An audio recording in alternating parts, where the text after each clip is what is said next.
Assalamualaikum warahmatullahi wabarakatuh. Selamat pagi, salam sejahtera, salam sehat untuk kita sekalian. Perkenalkan, nama saya Dr.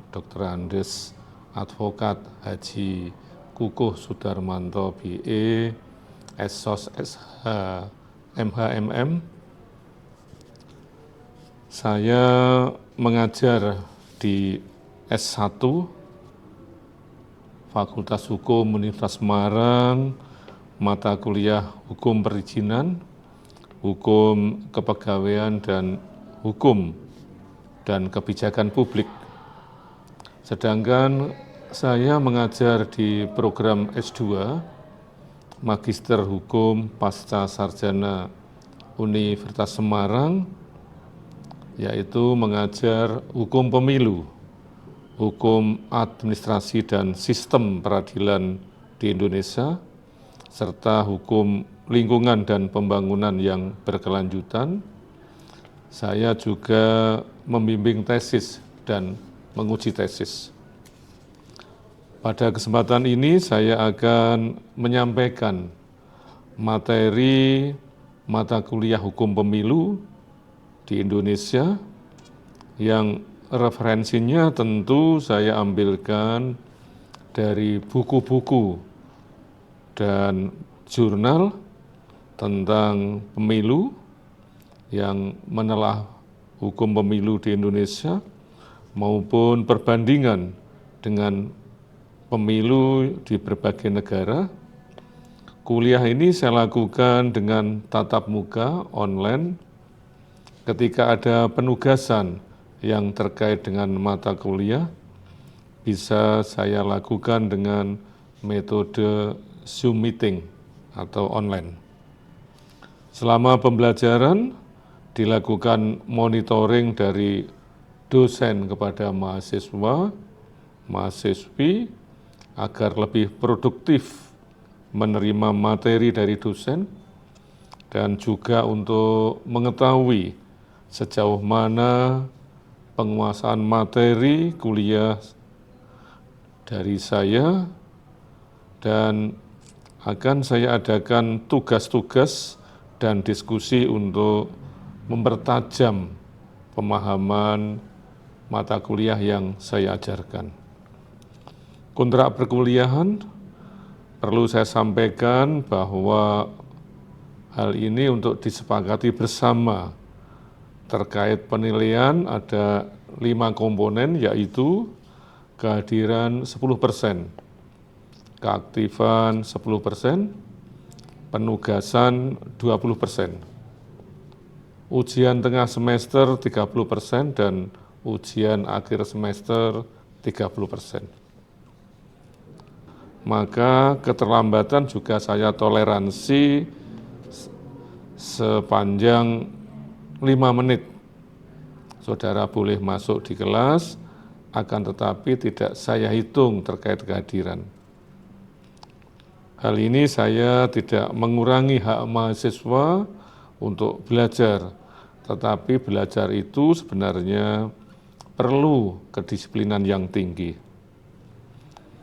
Adapun capaian pembelajaran mata kuliah hukum pemilu ini, kami harapkan yang pertama, agar mahasiswa mampu memahami dan menganalisis objek kajian hukum pemilu secara komprehensif. Yang kedua, mahasiswa mampu memahami dan menganalisis aspek ortologi, epistemologi, dan juga aksiologi hukum pemilu. Sedangkan deskripsi singkat mata kuliah hukum pemilu bertujuan untuk memberikan pemahaman komprehensif tentang prinsip regulasi dan proses hukum yang menyelenggarakan pemilihan umum di Indonesia dan juga di tingkat internasional. Dalam mata kuliah ini, mahasiswa akan mempelajari berbagai aspek hukum pemilu, prosedur pencalonan, kampanye, pembiayaan pemilu, serta penyelesaian sengketa pemilu. Mahasiswa juga akan menganalisis kasus-kasus pemilu yang signifikan dan memahami proses lembaga-lembaga pemilu seperti KPU, Komisi Pemilihan Umum, Bawaslu, Badan Pengawas Pemilu, melalui pendekatan teoritis maupun studi kasus. Mata kuliah ini diharapkan para mahasiswa dapat menguasai dengan keterampilan kritis dan analisis dalam mengembangkan sistem pemilu yang transparan, adil, dan demokratis. Saya akan mengajar saudara dengan model two-way communication, bukan one-way communication. Dan juga kami akan lakukan dengan model adaptation approach, bukan adoption approach. Bagaimana dosen dan mahasiswa bisa menguasai materi perkuliahan. Saya juga akan membimbing saudara untuk penulisan tesis, dan juga pada saatnya juga saya akan menguji tesis saudara. Di samping saya sebagai dosen juga melakukan pengabdian masyarakat, penelitian maupun menulis buku. Selanjutnya akan saya sampaikan saudara materi tentang hukum pemilu di Indonesia. Baik saudara sekalian, para mahasiswa-mahasiswi, selanjutnya akan kami sampaikan materi yang sudah kami siapkan secara terprogram dan terstruktur terkait bagaimana pelaksanaan hukum pemilu yang ada di Indonesia. Di dalam kelas ini nanti kita akan lebih leluasa untuk berdiskusi maupun untuk belajar bersama-sama, mereview juga terkait dengan pelaksanaan pemilu di Indonesia. Baik, saudara sekalian, kita belajar bersama dalam kuliah pada pagi hari ini tentang hukum pemilu, hukum pemilihan umum yang dilaksanakan di Indonesia. Pemilihan umum ini, saudara sekalian, adalah untuk memilih para pemimpin yang ada di jabatan-jabatan politis. Jadi ada dua jabatan, yaitu jabatan politis dan jabatan karir. Jabatan politis ini seperti presiden dan wakil presiden, gubernur dan wakil gubernur, bupati atau wali kota dan wakilnya. Juga termasuk jabatan politis ini di legislatif, anggota DPRD kabupaten kota, anggota DPRD provinsi, dan juga anggota DPR pusat, serta anggota DPD dari utusan daerah. Tetapi juga ada karir-karir yang diperlukan dengan ad hoc, saudara. Hakim ad hoc, jaksa ad hoc, atau yang lain jabatan tertentu. Itu dikandung maksud karena kalau hakim itu ada kekurangan hakim, kekosongan hakim yang banyak dibanding rasio dengan perkara ini sangat jauh. Maka pemerintah merekrut dengan cepat seseorang yang mampu, yang cakap untuk menduduki seorang hakim, hakim tertentu atau hakim tipikor atau hakim-hakim yang lain. Jaksa juga begitu. Baik, saudara sekalian, ini materi kami hukum pemilu. Ya, kita lanjutkan. Jadi pemilihan umum di Indonesia ini, saudara sekalian, ya, ini erat kaitannya dengan masalah-masalah politik untuk mencari pemimpin ya, yang diharapkan tentu melewati proses demokrasi. Ya. Ada dua sistem pelaksanaan pemilihan umum, saudara sekalian, yang dipakai, yaitu sistem distrik, ya. Sistem distrik dan sistem proporsional. Ini sebenarnya, saudara sekalian, ini hanya masalah sistem yang itu menyangkut dengan berbagai hal, termasuk geologi, ya, jadi pulau-pulau dan sebagainya itu biasanya mereka kalau kesulitan maka memakai sistem proporsional. Ya. Kita lihat sistem distrik ini secara umum, ya, pemilihan itu didasarkan lokasi daerah pemilihan, jadi tidak membedakan jumlah penduduk. Sehingga hal ini, saudara sekalian, penduduk yang memiliki wakil yang sama dengan daerah yang padat penduduk, ya, ini saudara sekalian banyak jumlah suara yang terbuang, gitu. Sehingga hal ini menguntungkan pihak yang renggang penduduknya, tetapi karena wakil yang akan dipilih adalah orangnya langsung, maka pemilih akrab dengan wakilnya di distrik tersebut. Biasanya hanya satu wakil, kan, ya. Jadi ini ada hal-hal yang merugikan ketika sistem distrik dipakai di Indonesia. Ya, sambil nanti kalau ada yang tanya silahkan, saudara. Ya. Jadi pentingnya pemilu untuk satu negara. Jadi saudara sekalian, tadi sudah kami sampaikan bahwa untuk memilih pemimpin secara demokratis, gitu ya, itu diperlukan pemilihan umum, dan pemilihan umum ini harus dilaksanakan oleh lembaga tersendiri dari pemerintah. Kemudian juga harus diawasi, dan ini memberikan ruang kebebasan individu untuk memilih calon-calonnya secara demokrasi.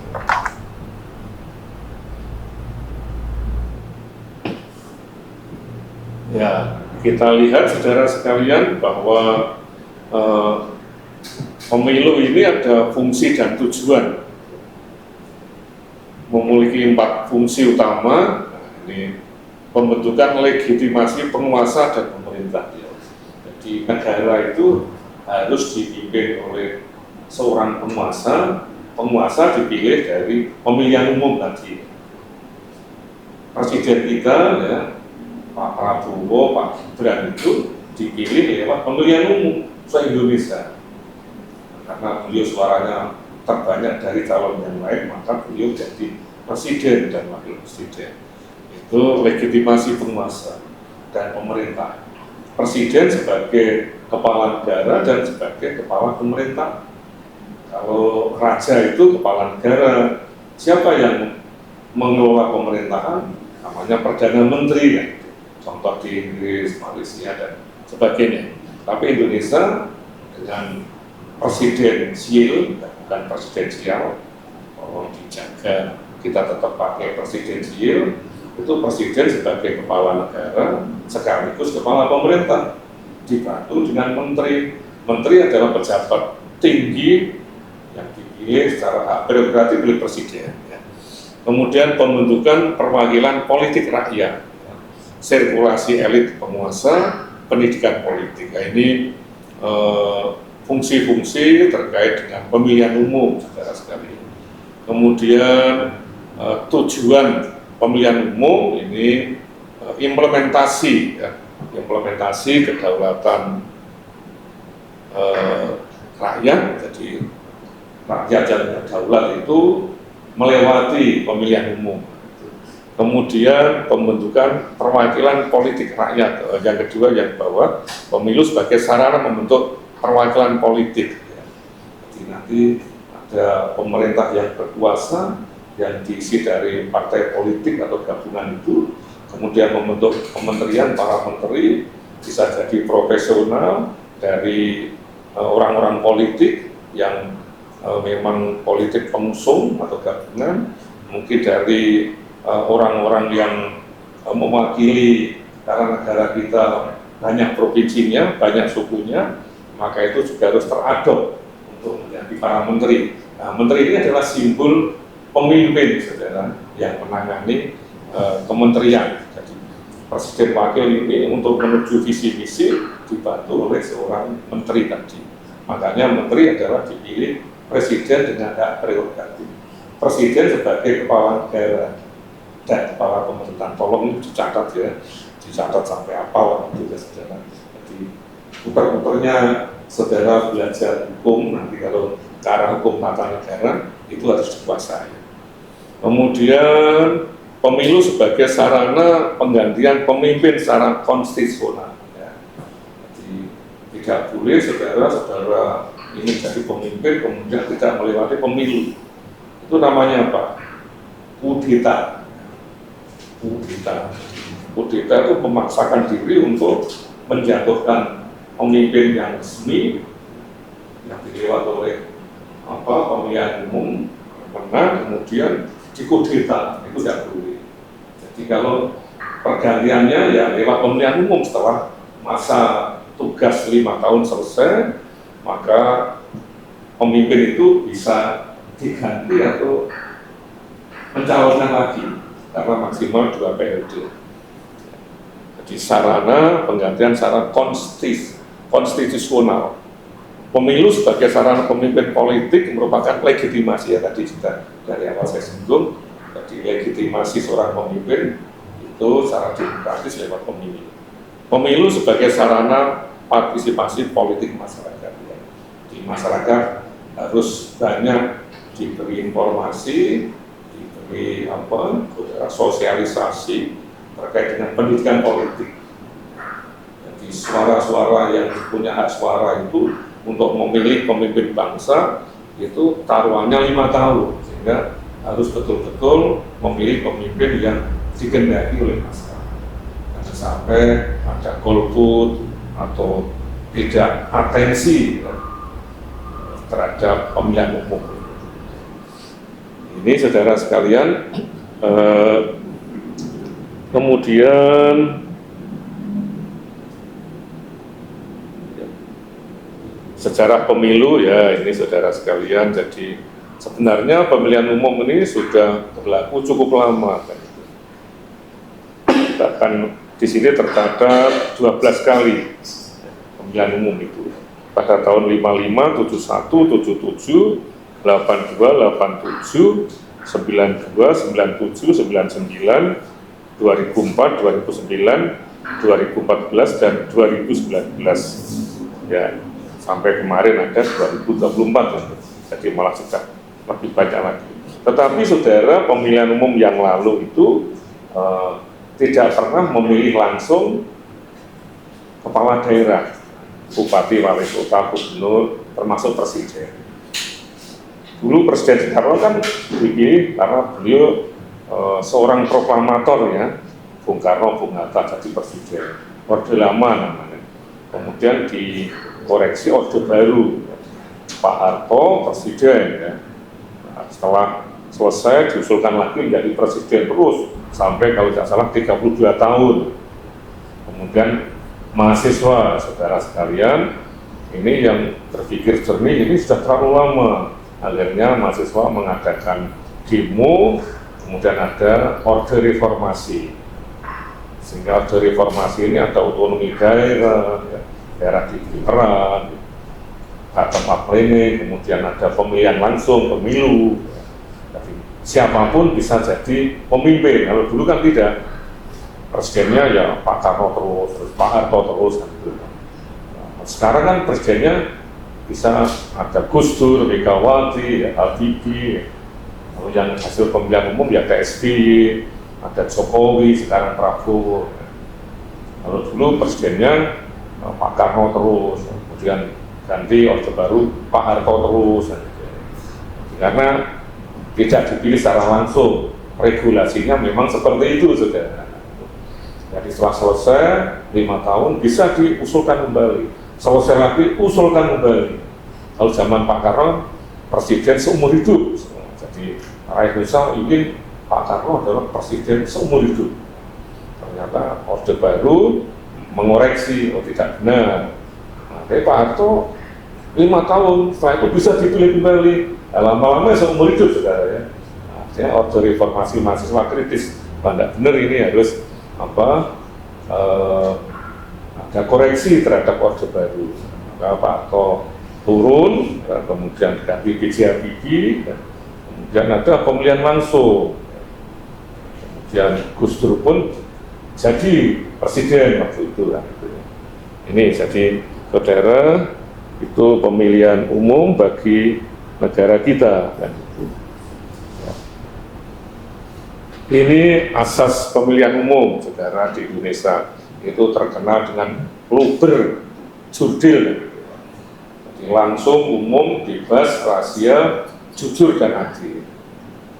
Jadi itu prinsip yang bagus kan, luber jurdil, langsung ya, yang bersangkutan langsung tidak bisa diwakilkan, umum ya, kemudian bebas rahasia kan. Jadi orang lain tidak boleh tahu apa yang kita coblos, kita pilih karena di bilik tertentu rahasia, dan juga jujur adil. Jadi harus ada integritas, ada keadilan, sehingga tidak bisa dipengaruhi hak itu. Meskipun dalam prakteknya, saudara, ya, ada pengaruh-pengaruh para calon atau para tim suksesnya untuk memenangkan seseorang. Tapi prinsip-prinsip yang dianut pemilu di Indonesia sudah bagus.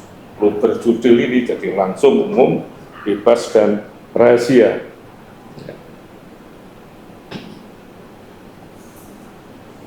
Nah, ini saudara sekalian, ya ada tadi persyaratan yang di KPU. Saya ingin sampaikan kepada saudara kan gitu, terkait dengan ya, KPU.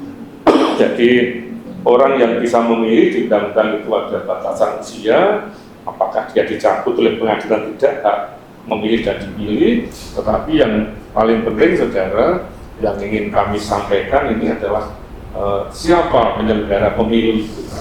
Jadi ada namanya KPU, Komisi Pemilihan Umum.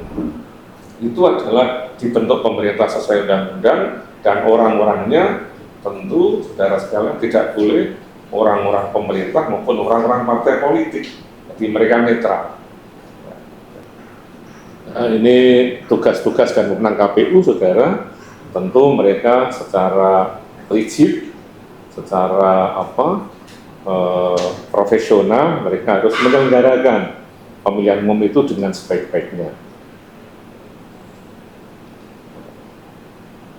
Ini Bawaslu yang ingin kami sampaikan pada saudara. Jadi ada penyelenggara KPU, Komisi Pemilihan Umum, juga ada Bawaslu, ya, Badan Pengawas Pemilihan Umum. Jadi ada yang menyelenggarakan tanpa diawasi, saudara, maka nanti bisa ini penyelenggara itu bisa bisa arogan, bisa berlebihan, sehingga pasti ada pengawas. Pengawas resmi yang dibuat oleh undang-undang adalah Bawaslu. Di samping ada pengawas yang lain dari LSM, dari mahasiswa, dari masyarakat, dan seterusnya. Nah, Bawaslu ini, saudara sekalian, mengawasi pelaksanaan kegiatan pemilu yang dilakukan oleh KPU, baik dari tingkat pusat sampai dengan tingkat daerah di desa dan kelurahan. Di tingkat provinsi juga ada Bawaslu provinsi, kabupaten kota juga ada, dan sampai di tingkat kecamatan, desa, kelurahan ada.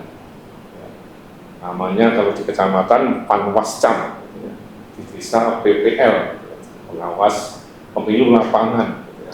Jadi semuanya dibentuk karena tidak mungkin di tingkat kabupaten kota ini mengganggu seluruh wilayah di tiap kecamatan. Meskipun di kecamatan hanya 3 orang, di desa 1 orang, tapi itu sudah banyak membantu untuk mengawasi adanya pemilihan umum. Termasuk tadi yang KPU juga begitu, di tingkat kecamatan biasanya 5 orang, di tingkat desa 3 orang. Untuk ada lagi saudara yang mau ditanyakan? Ya, silakan.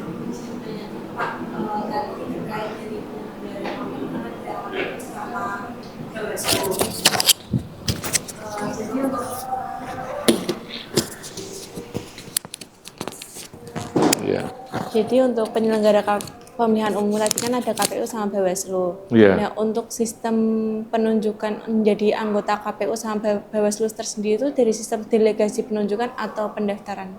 Iya, baik. Jadi saudara, Bawaslu, KPU ini juga banyak mahasiswa kita, ya S1, S2 hukum itu menduduki jabatan di sana. Baik tingkat kabupaten kota, kota Semarang, provinsi itu mahasiswa saya, alumni magister hukum banyak saudara. Jadi nanti ada perekrutan, diinformasikan ini butuh anggota Bawaslu dan KPU. Makanya saudara kalau ingin jabatan politis, saudara masuk partai, ya, masuk partai tertentu, wah saudara berjuang di partai itu. Tapi saudara kelemahannya nanti ketika ingin jadi Bawaslu KPU, ya tidak bisa. Nah, karena saudara sudah punya anggota partai politik tertentu. Tapi kalau saudara tidak masuk anggota partai politik tertentu, ya saudara bisa mendaftar menjadi anggota KPU atau Bawaslu. Ya tentu saudara harus menguasai hukum pemilu ini ya, satu itu ya. Hukum pemilu dikuasai, undang-undang pemilu dikuasai. Saudara di samping itu tidak boleh saudara berafiliasi pada partai politik tertentu. Apalagi dibuktikan punya kartu anggota, pasti tidak lolos. Ya. Nah, nanti ada tes tertulis, tes wawancara, dan seterusnya. Tapi biasanya mahasiswa kami dari Magister Hukum, USM itu banyak yang lolos menjadi sampai sekarang ketua Bawaslu, ketua KPU, baik di Jawa, di Provinsi Jawa Tengah, maupun di luar Jawa. Di Kalimantan kemarin saya uji ketua KPU, ketua Bawaslu. Ya. Jadi KPU itu dan Bawaslu, saudara sekalian, adalah profesional yang tidak bau partai politik, apalagi menjadi anggota partai politik.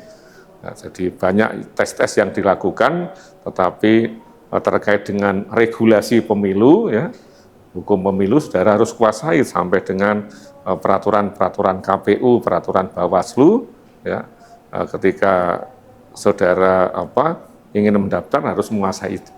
Ya, ada yang lain saudara? Cukup ya, cukup. Baik saudara sekalian, untuk kuliah hukum pemilu pada kali ini saya rasa cukup ya, tolong dipahami betul bahwa untuk memilih pemimpin yang demokratis itu memang dibutuhkan melewati sarana yang namanya pemilihan umum. Dan ini secara legitimate saudara, lepas itu biaya besar ya, ada kampanye hitam ya, ada macam-macam yang itu dinamika di masyarakat, tetapi setelah mendapat suara yang terbanyak dan dilantik, maka seseorang itu menjadi pemimpin yang legitimate secara demokratis. Itu. Ini saudara yang ingin kami sampaikan pada saudara pada kuliah pada kesempatan ini. Semoga hal ini sangat bermanfaat untuk saudara, sehingga pada saatnya nanti saudara ada yang menjadi pemimpin-pemimpin melewati jabatan politis lewat demokratis tadi, pemimpin yang legitimate, juga ada yang lewat jalur karir, ya, menjadi pemimpin jalur karir, juga ada yang lewat ad hoc tadi. Saya rasa itu saudara, terima kasih atas segala perhatian. Selamat siang, Assalamualaikum warahmatullahi wabarakatuh. Waalaikumsalam warahmatullahi wabarakatuh.